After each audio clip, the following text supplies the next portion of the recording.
Alhamdulillah saya sudah bersama dengan Kepala Perwakilan Bank Indonesia BI Kediri, Bapak Muhammad Khairul Rafiq. Assalamualaikum Pak Khairul Rafiq. Sebentar, belum saya pencet Pak. Waalaikumsalam warahmatullahi wabarakatuh. Iya, biasanya akrabnya tuh saya manggilnya, kalau saya dengar teman-teman tuh Pak Khoi gitu ya Pak ya? Pak Coy. Pak Coy. Boleh saya panggil Pak Coy? Boleh. Terima kasih Pak Coy. Alhamdulillah. Kemudian ada seorang ibu di sebelahnya beliau. Ini mewakili ibu-ibu yang suka belanja di bulan Ramadan ya. Ada Profesor Dr. Sri Luayi SE MSA CAAT. Beliau adalah Dekan Fakultas Ekonomi Uniska ya. Iya. Oke, Bu Ayi, saya panggilnya Bu Ayi. Ya. Apa kabar Bu Ayi? Panggilan sayangnya Bu Ayi. Oh gitu. Baik. Iya, ini bapaknya yang menyediakan uang untuk belanja, ibunya yang menghabiskan. Baik. Ya. Nah, tapi saya ngobrol sama Pak Coy dulu ya, Bu Ayi ya. Pak Coy, biasanya momen Ramadan dan Idul Fitri selalu terjadi kenaikan harga ya. Ini apakah memang wajar ya fenomena seperti ini, Pak? Iya, terima kasih.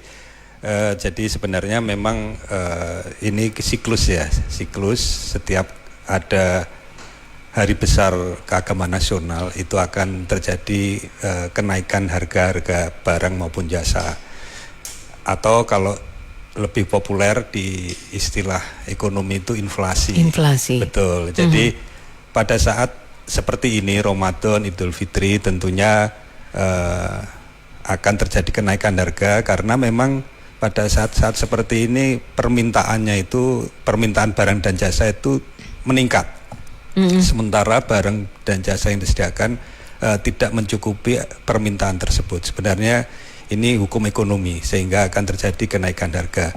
Selain itu biasanya memang di bulan Ramadan atau Idul Fitri ada ekspektasi. Orang langsung masyarakat berpikir wah nanti kalau Ramadan ini harga barang-barang akan meningkat. Nah ini juga bisa membuat harga barang maupun jasa meningkat.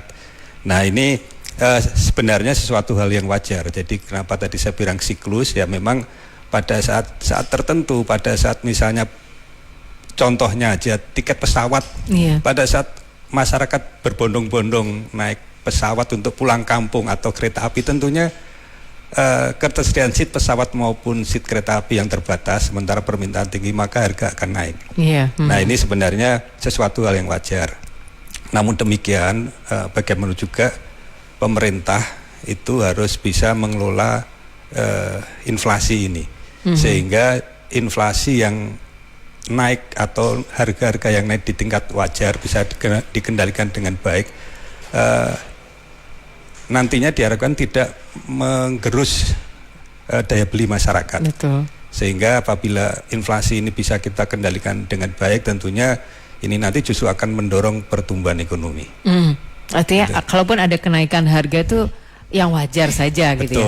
Betul. Supaya masyarakat tetap bisa membeli kebutuhan mereka. Betul. Gitu ya, iya. Nah itu yang menjadi kadang-kadang kan masyarakat taunya dipasrahkan kepada pihak pemerintah gitu, gimana nih supaya harganya tetap wajar. Padahal sebenarnya ada tanggung jawab juga dari kita sebagai warga masyarakat supaya kenaikan itu tidak terlalu melambung, artinya inflasinya tidak terlalu tinggi, gitu ya. Betul ya. Okay.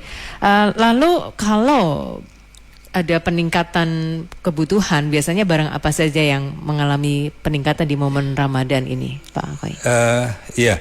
Jadi kalau berbicara terkait dengan inflasi, tentunya kita perhatikan setiap momen Ramadan, kemudian Idul Fitri, pada umumnya masyarakat akan menyediakan menu-menu makanan. Atau pada saat Idul Fitri, kue-kue yang biasanya di meja tamu tidak ada. Jadi jadi banyak. Nah, jadi banyak, macam-macam lagi. Betul. Nah ini biasanya memang kelompok makanan minuman yang menyumbang inflasi. Jadi kontribusi inflasi biasanya pada saat Ramadan, kemudian Idul Fitri, itu harga-harga yang naik itu kelompok makanan minuman. Dan ini sebenarnya memang sudah menjadi tradisi masyarakat kita pada saat bulan Ramadan menu makanan di rumah untuk buka puasa itu lebih variatif dibandingkan biasa. Enggak pakai variasinya banyak. Enggak pakai es campur nih. Betul. Selalu ada es campur gitu Mbak ya. Selalu ada es degan. Iya, mestinya puasa itu kan nggak banyak ya, tapi justru kalau pas puasa.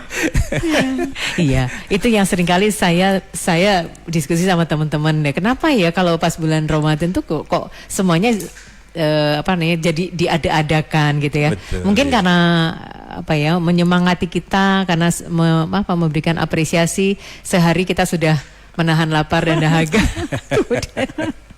Diapresiasi, tapi akibatnya kebutuhan kita menjadi meningkat ya Pak Joy ya. Oke. Karena Ramadan kadang memang membuat masyarakat lebih konsumtif. Bagaimana?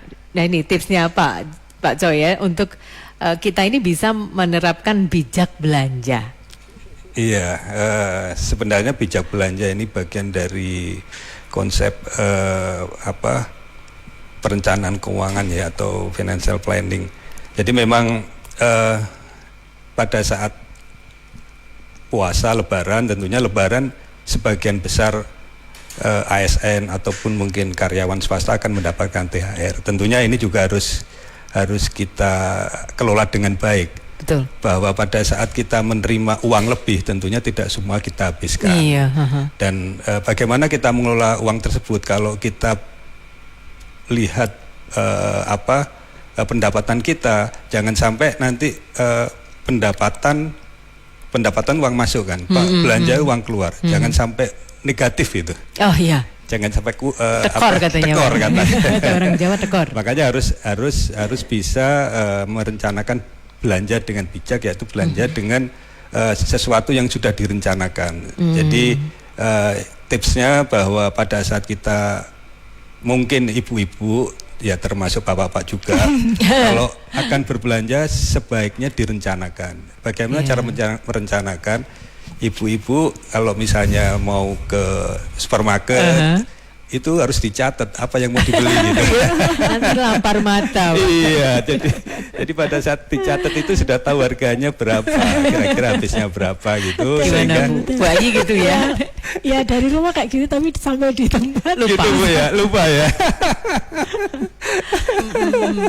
Oke, betul ya. Memang harus direncanakan, misalnya untuk anak kita beli berapa potong pakaian, untuk ibu berapa potong, untuk bapak juga jangan lupa ya, yang sudah susah-susah cari uang. Direncanakan itu saya lebih ke ini, kok beli yang dibutuhkan, bukan yang diinginkan. Oh iya, gitu. betul. Oke. Nah, tadi sudah ada tips ya dari Pak Joy ya, dari Kepala Perwakilan Bank Indonesia BI Kediri, Pak Muhammad Khairul Rafiq ya Pak Joy.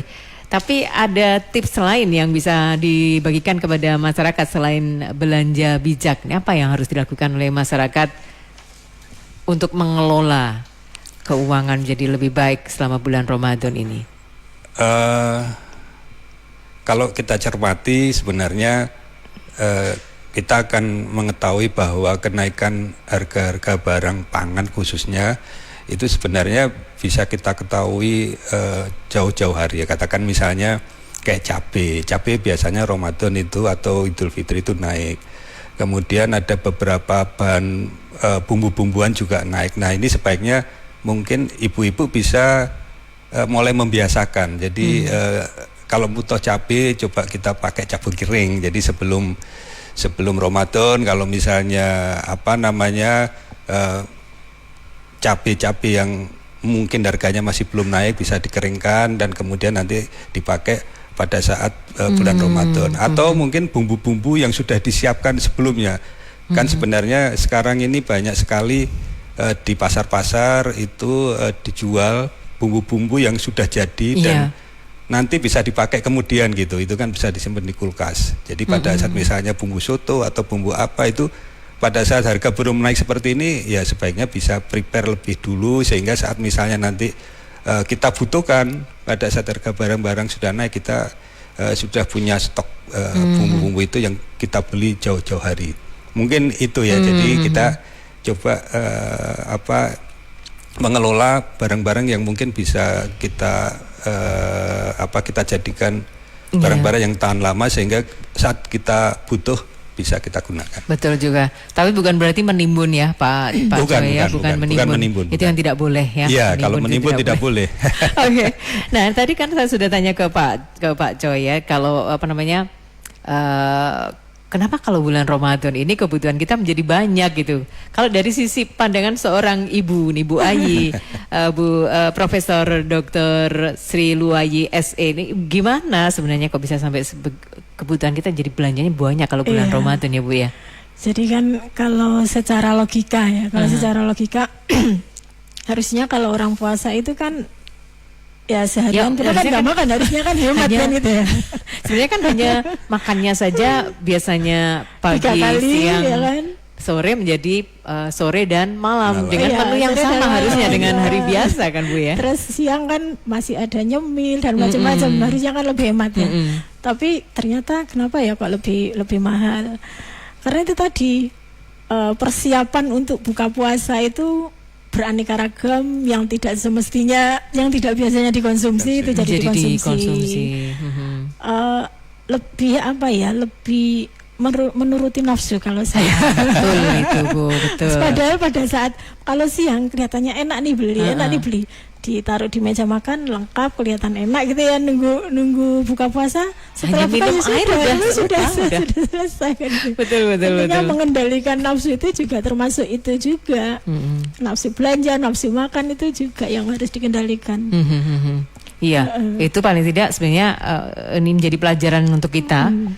Dengan begitu untuk bulan puasa insya Allah tahun depan kita mesti lebih mengendalikan nafsu kita, emosi kita ya untuk belanja aneka macam makanan. Tapi itu ada dampak positifnya juga kan, akhirnya ini semua memang ada positif negatifnya ya.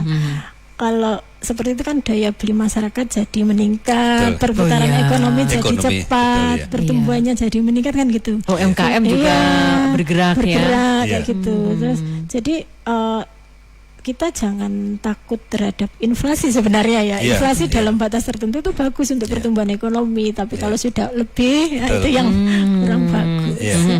Baik. Nah, soal tadi kan Pak Joy menyinggung soal financial planner gitu ya. Kalau dari Bu Ayi dalam merencanakan keuangan sebaiknya berapa proporsi ideal anggaran belanja kita yang bisa kita keluarkan? Oke, proporsi ideal ya. Secara teori ya. 40, 30, 20, 10 ya. 40? Jadi 4, 3, 2, 1. Gimana itu 40% detailnya? 40% itu untuk konsumsi, memenuhi kebutuhan konsumsi, 30%-nya itu untuk utang. Jadi utang itu sekarang kan sudah menjadi kebutuhan juga Pak ya. Penyemangat Bu. Penyemangat kerja. Katanya orang kaya tapi juga masih punya utang kan gitu ya.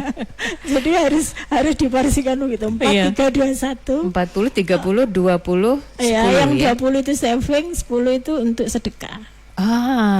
Iya. Jadi pendapatan kita akan lebih berkah karena 10% digunakan untuk sedekah. Kalau dibatasi kayak gitu nanti kita ada warning, wah ini sudah konsumsi kita melebihi 40, sudah dikip aja dulu, nggak usah konsumsi kan gitu. Insya Allah itu nanti akan bijak dalam mengelola keuangan. Kok saya baru sekarang ya dapat tips ini ya, kan bisa menyelamatkan keuangan kalau begini ya. Oke, baik Pak Joy, Bu Ayi, kita ke gatekeeper dulu sebentar ya.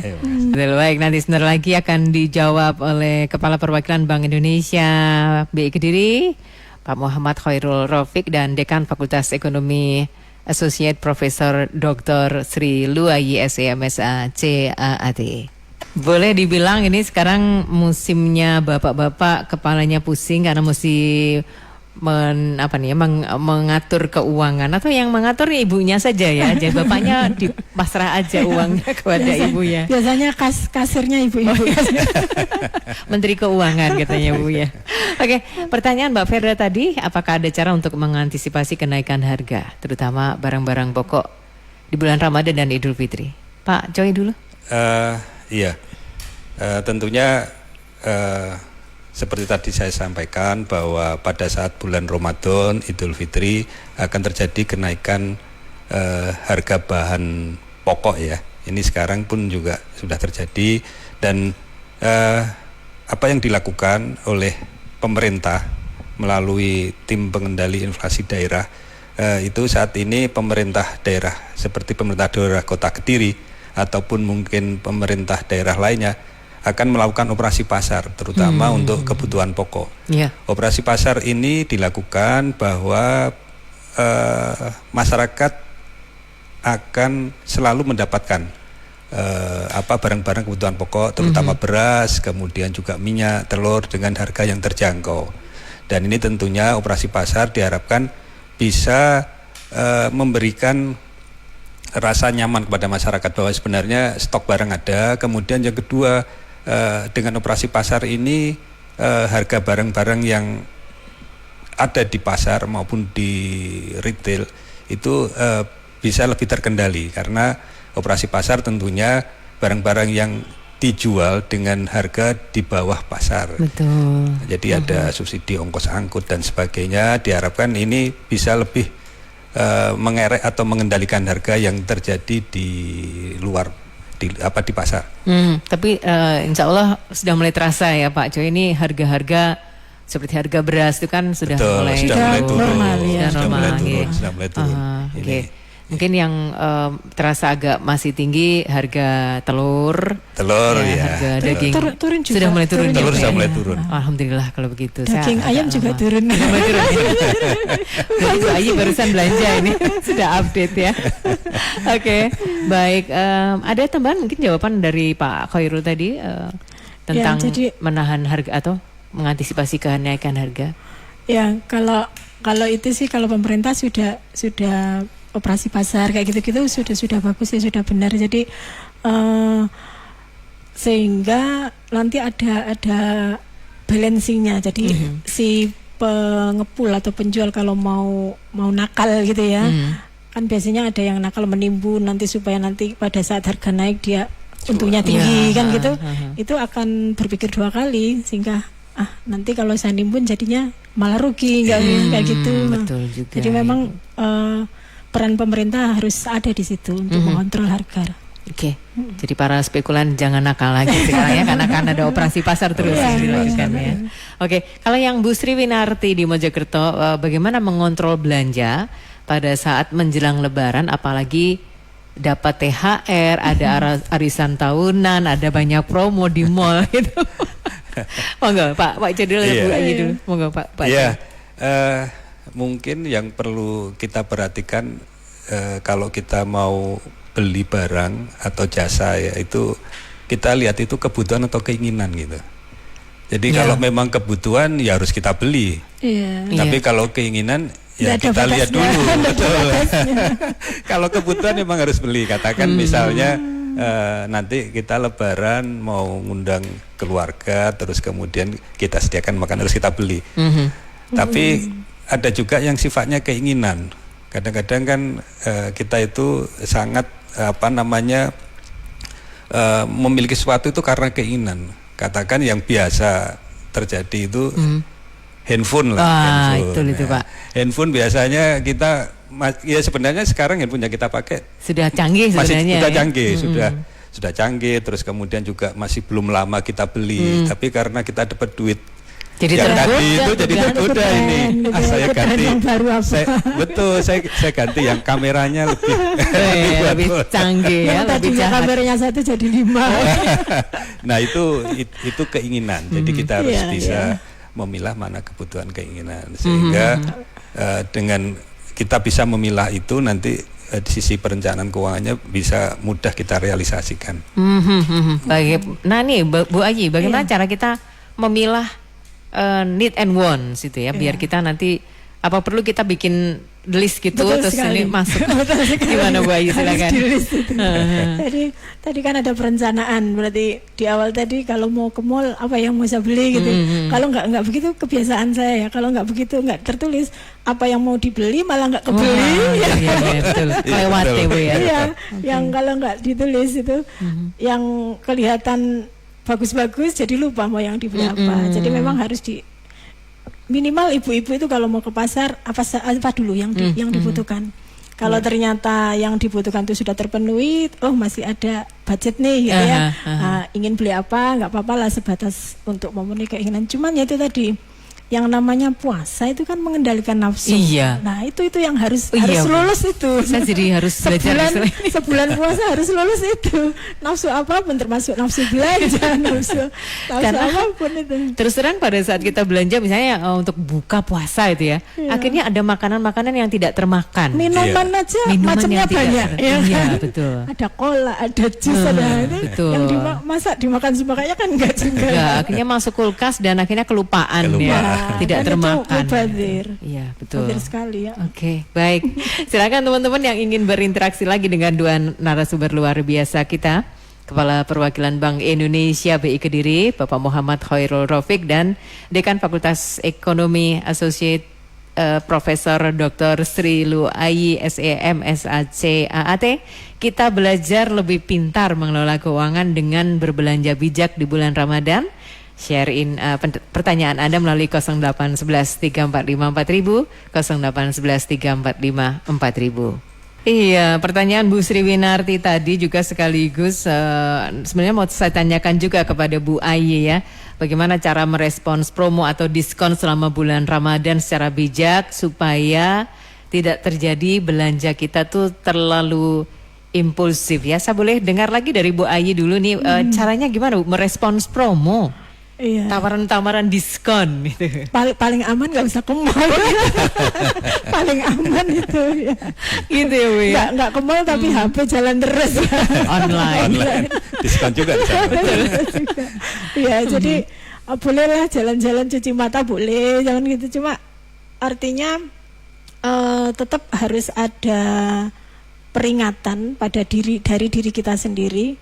Kita butuh apa sih? Oh, baju untuk anak-anak. Ya sudah, berarti kita cari promo baju gitu ya. Kita beli apa? Kue untuk lebaran gitu ya. Kue kayaknya jarang promo ya. Yang promo itu kan mungkin baju biasanya ya, sepatu gitu ya. Kayak gitu-gitu. Jadi memang kembali ke rencana, kembali ke kebutuhan. Oke, memang lebaran itu sudah tradisi harus baru gitu ya. Harus kayaknya Pak ya. Iya. nanti dilihat orang loh bajunya kok pancet gitu ya. Kayaknya itu dan menghilangkan tradisi itu sulit.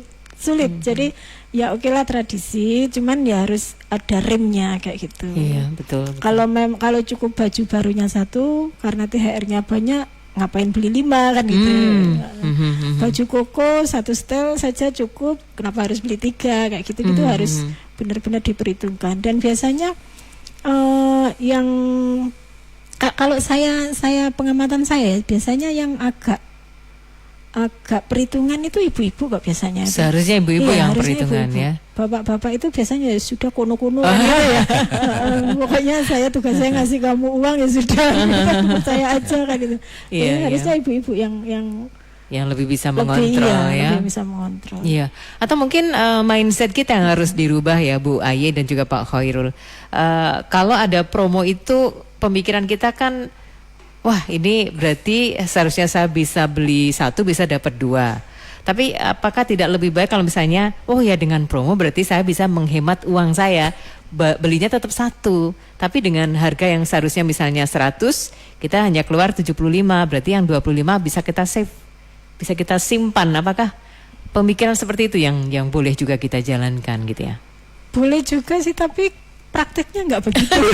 Prakteknya nggak begitu. Harusnya begitu ya, harusnya. Idealnya begitu. Cuma prakteknya dengan ada promo malah kita itu istilah Jawa itu gampang no.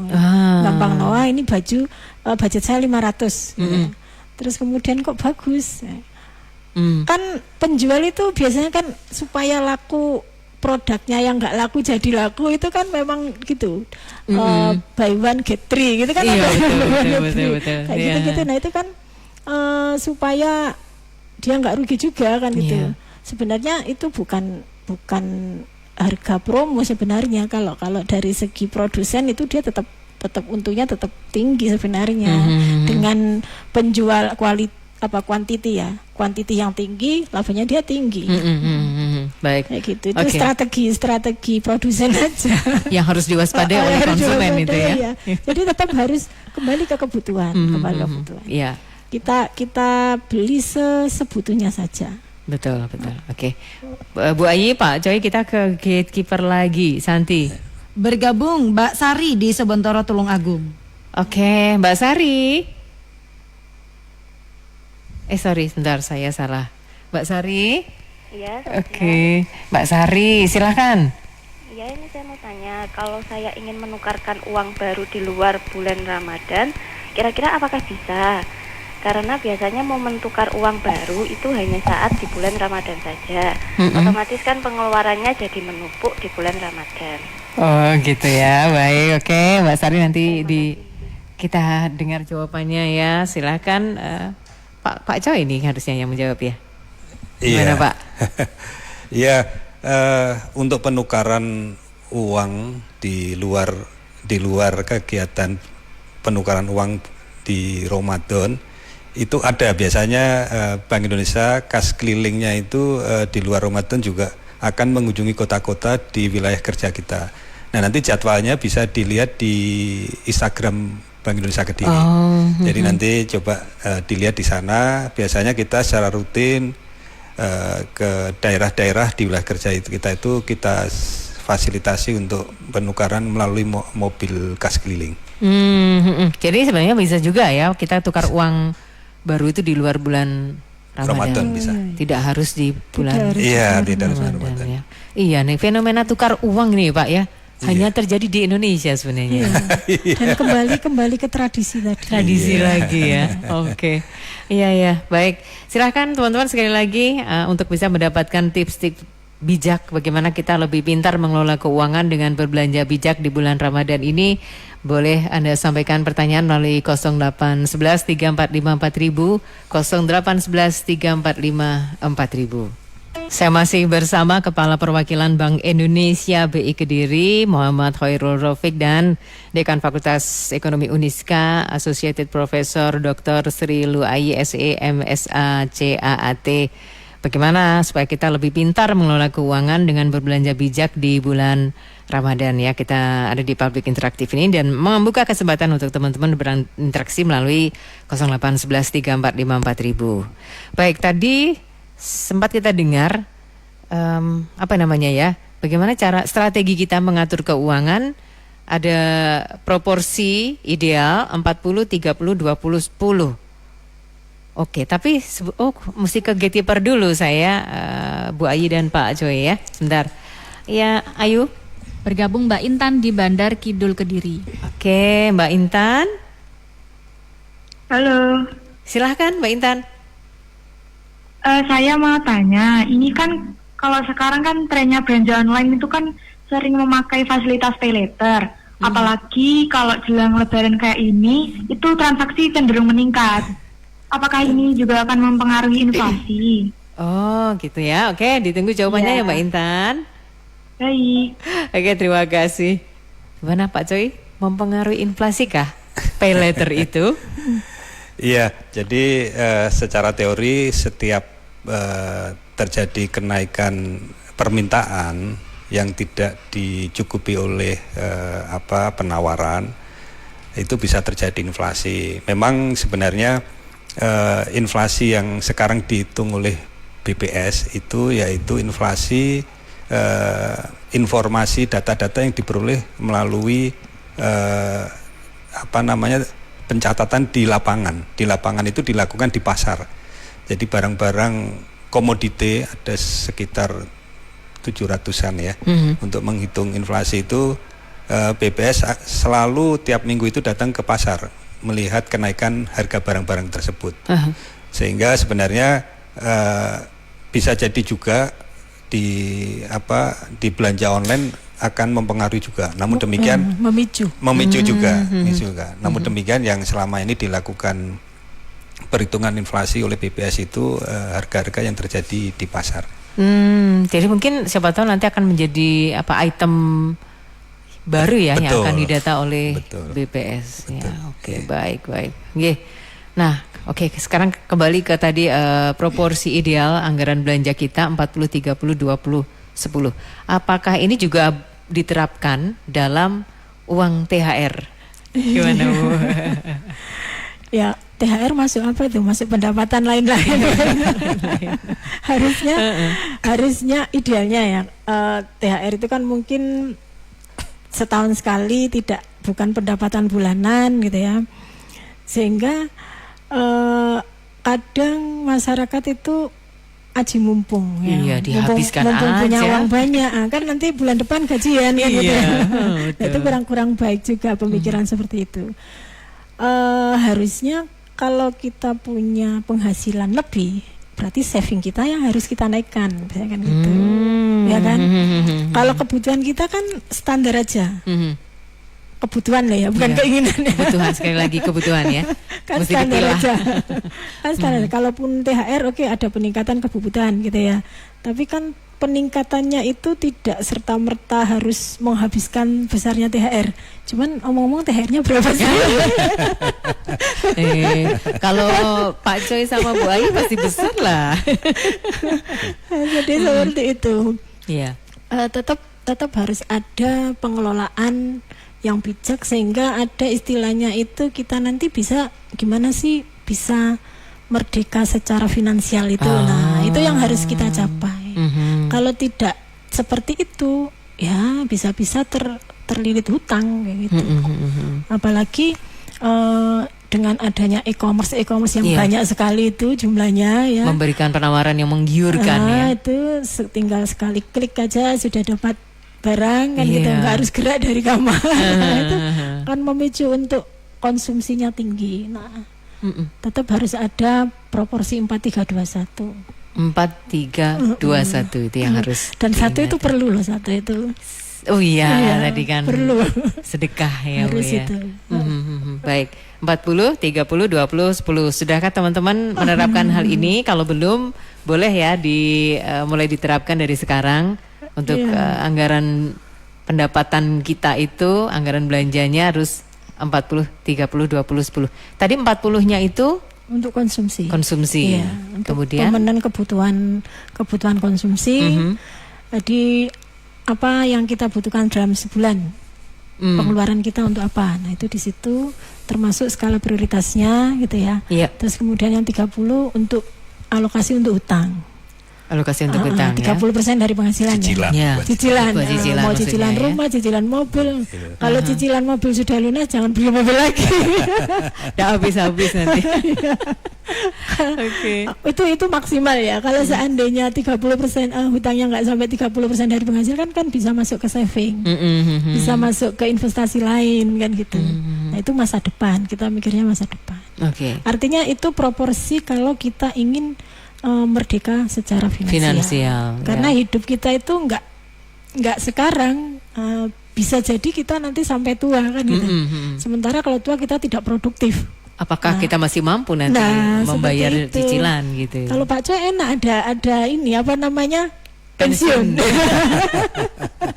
Iya.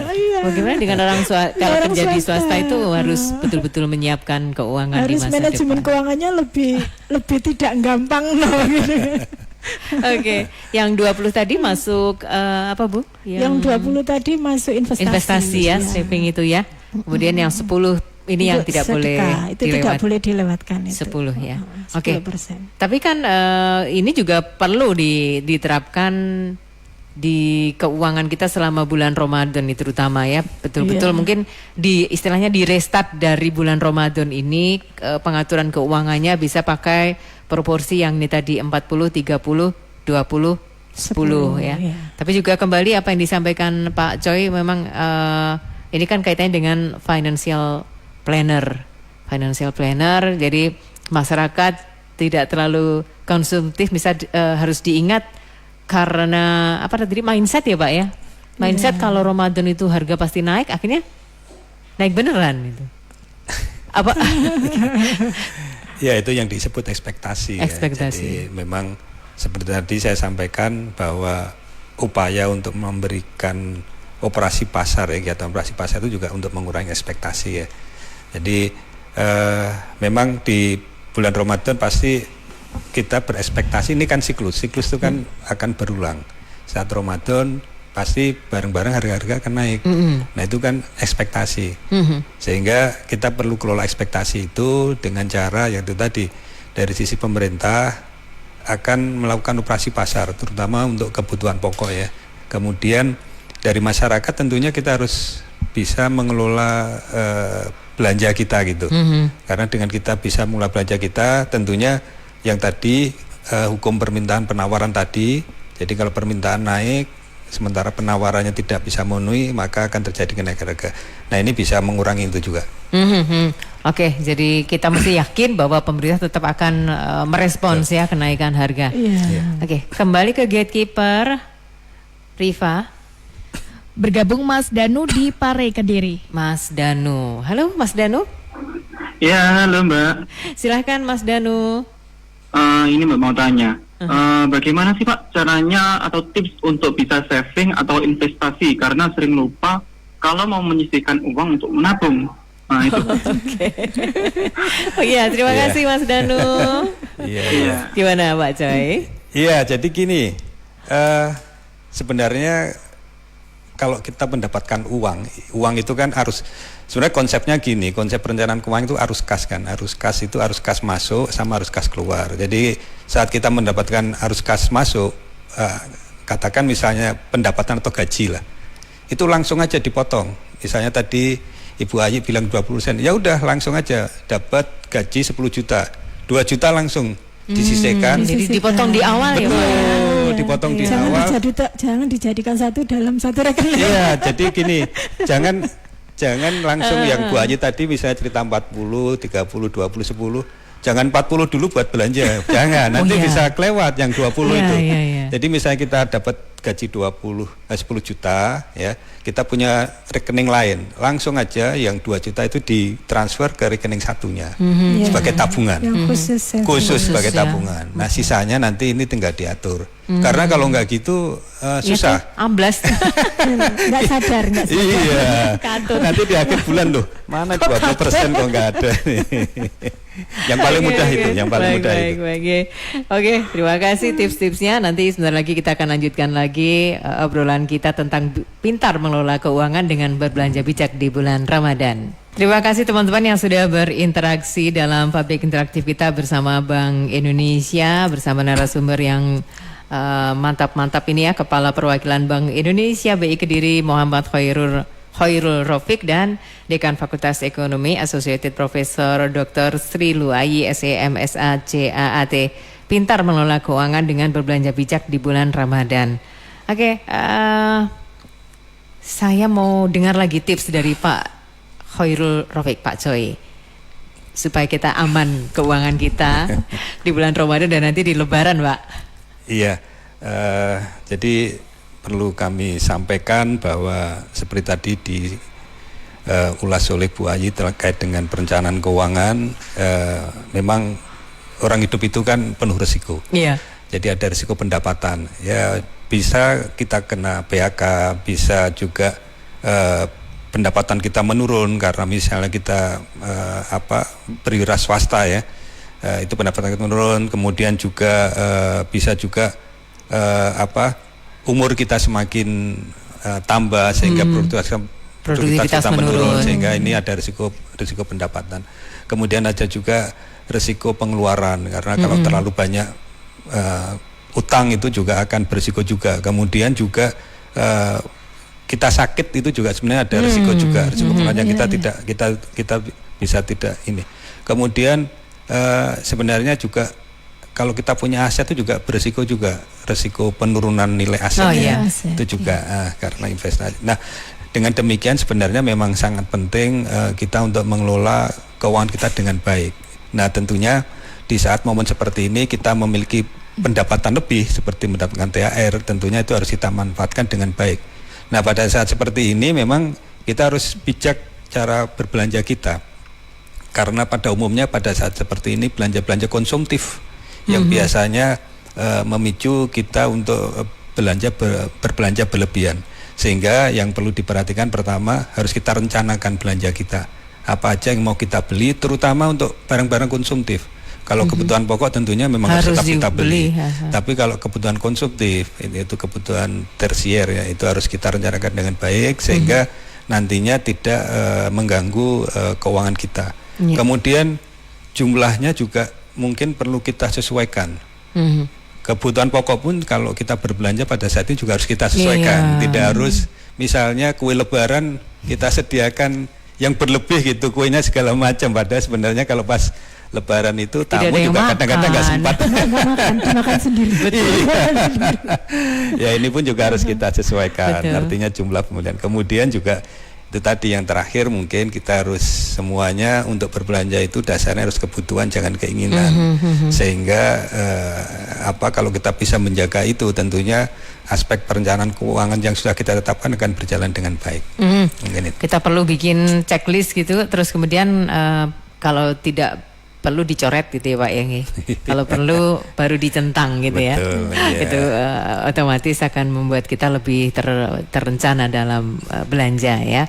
Oke, Pak Joy, terima kasih. Saya ke Bu Ayi. Yeah. Kalau Bu Ayi ini apa closing statementnya? Gini.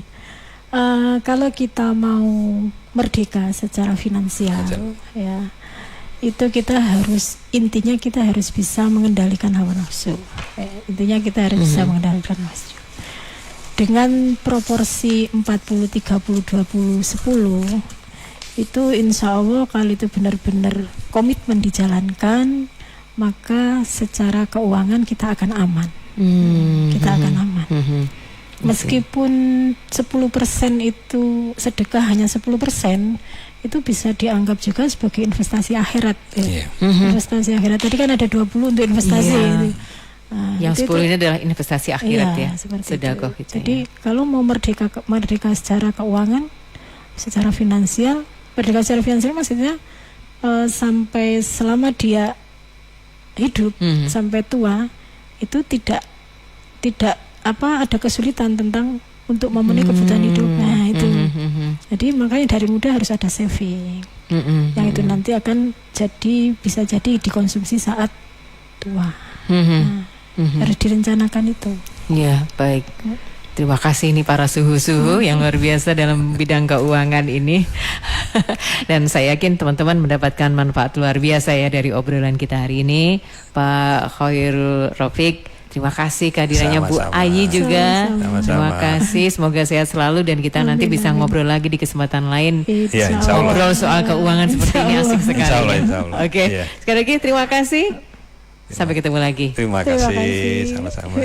Ya, beliau tadi adalah Kepala Perwakilan Bank Indonesia BI Kediri, Pak Muhammad Khairul Rafiq, dan Dekan Fakultas Ekonomi Uniska, Associated Professor Dr. Sri Luayi SEM SA CAAT dalam Public Interaktivitas hari ini bersama Bank Indonesia.